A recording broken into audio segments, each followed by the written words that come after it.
নমস্কার, আরও একটা নতুন এপিসোডে আপনাদের সকলকে স্বাগত।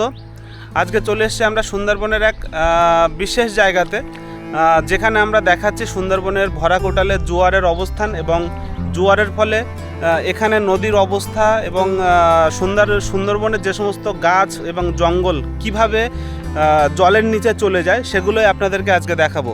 তো তারপরেও সুন্দরবনের সমস্ত গাছপালা এবং জঙ্গল রক্ষা হয়ে থাকে এবং তারা বছরের পর বছর ধরে সংগ্রাম করে নিজের অস্তিত্বকে টিকিয়ে রাখার জন্য বিলুপ্ত না হয়ে নিজেদেরকে মডিফাই করে নূতনভাবে এই সুন্দরবনের বুকে তারা দীর্ঘদিন ধরে বসবাস করে চলেছে। তো আজকেই দেখাবো সেই জিনিস যা সুন্দরবনের ভরা কোটালে সাধারণ মানুষের যতটা উপকার হয় জঙ্গলেও ঠিক ততটাই উপকার হয়। কিভাবে হয় সেগুলো আপনাদেরকে অবশ্যই দেখাবো আজকে।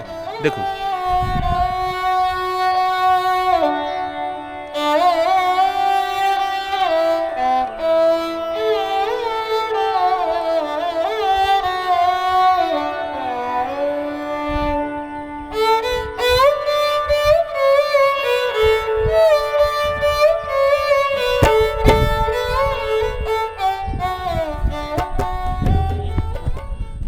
এখন চলছে ভরা কোটাল। এই ভরা কোটালে সুন্দরবনে গাছের অবস্থান এবং নদীর অবস্থাটা দেখুন, নদী কিভাবে ফুলে ফেঁপে উঠেছে।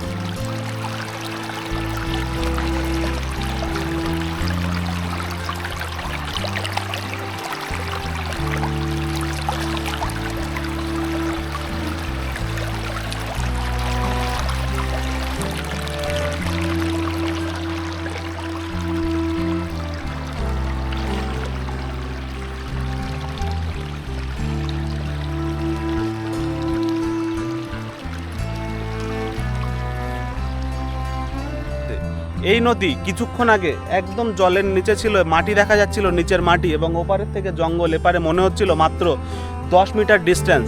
সেই নদী ভরা জোয়ার উঠে যাওয়ার সাথে সাথে সেই নদীর রূপ দেখুন কিভাবে পাল্টে গেছে।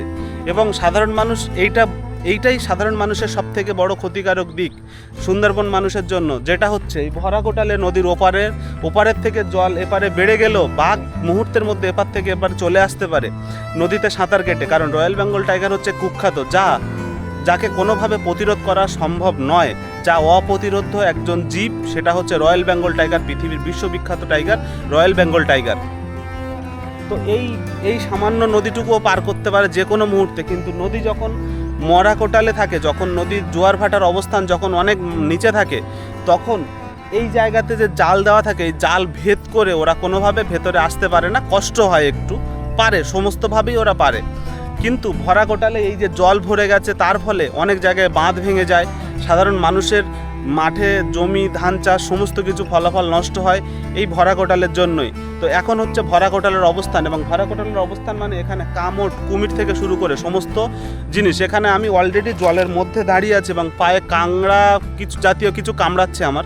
এখানে আমি পুরো জলের মধ্যে দাঁড়িয়ে আছি এবং নদীর মধ্যে। আমি নদীর থেকে চলে যাব, আমি একটু ওপরে উঠে যাওয়ার চেষ্টা করছি। জল ধীরে ধীরে বেড়ে যাচ্ছে, আমার অনেকটাই জলের নিচে আমি চলে এসেছি। জল ধীরে ধীরে বেড়ে গেছে, অনেকটাই বেড়ে গেছে। আমি এখান থেকে যেতে পারবো কি না সেটাই হচ্ছে ব্যাপার। তো আমি চলে যাওয়ার চেষ্টা করছি, এখান থেকে চলে যাব।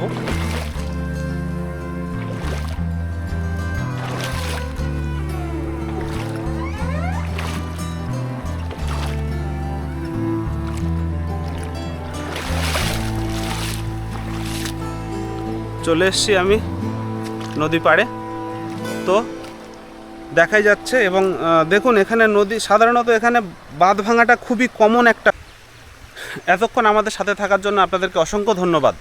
দেখা হচ্ছে নেক্সট কোনো এপিসোডে। ততদিন পর্যন্ত ভালো থাকবেন, সুস্থ থাকবেন, নিজের খেয়াল রাখবেন।